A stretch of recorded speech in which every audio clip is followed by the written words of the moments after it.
क्या आपने कभी सोचा है कि सफल लोग आम लोगों से अलग क्या करते हैं? क्या उनकी किस्मत अच्छी होती है या उनके पास कोई जादुई हुनर होता है? दरअसल उनकी सफलता का सबसे बड़ा राज ये होता है कि वे रिस्क, जोखिम और इनाम के बीच सही संतुलन बनाते हैं।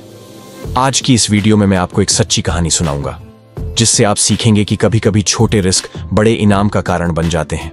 यह बात 2014 की है।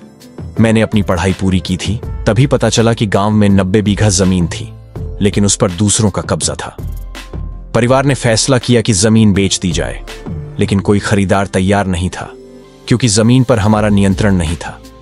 इसी बीच एक व्यक्ति ने ऑफर दी कि अगर हम जमीन का एक हिस्सा समतल प्लेन करवा दें तो वह इसे खरीद लेगा। यह ऑफर सुनकर मैंने एक वकील और गांव के पटवारी से सलाह ली। वकील ने चेतावनी दी, बिना दूसरे हिस्सेदारों की अनुमति के जमीन पर काम करवाना कानूनी मुसीबत बन सकता है और आपको जुर्माना देना पड़ सकता है।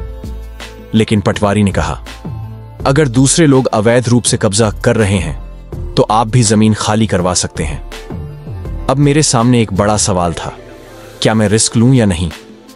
मैंने हिम्मत जुटाई और निर्णय लिया कि चाहे कुछ भी हो, यह रिस्क लेना ही होगा। मैंने परिवार से बात की और जमीन का एक हिस्सा प्लेन करवा दिया। इस काम में 5 लाख रुपए का खर्च आया, लेकिन जैसे ही जमीन समतल हुई, उसकी कीमत 2 गुनी हो गई। कुछ महीनों में जमीन बिक गई और हमें 2 करोड़ रुपए का मुनाफा हुआ। इस घटना ने मुझे एक बड़ा सबक सिखाया, कभी कभी रिस्क लेना जरूरी होता है। अगर हम डरकर पीछे हट जाते तो शायद आज भी वह जमीन यूं ही पड़ी रहती। इसीलिए जीवन में जब भी अवसर मिले, रिस्क को पूरी समझदारी और प्लानिंग के साथ लें, क्योंकि कभी कभी छोटे रिस्क बड़े इनाम दिला देते हैं। तो दोस्तों, क्या आप अगली बार रिस्क लेने से पीछे हटेंगे या फिर पूरे आत्मविश्वास के साथ आगे बढ़ेंगे? फैसला आपका है। अगर वीडियो पसंद आई हो तो लाइक करो, चैनल को सब्सक्राइब करो और वो जो घंटी है ना, उसे भी बजा दो।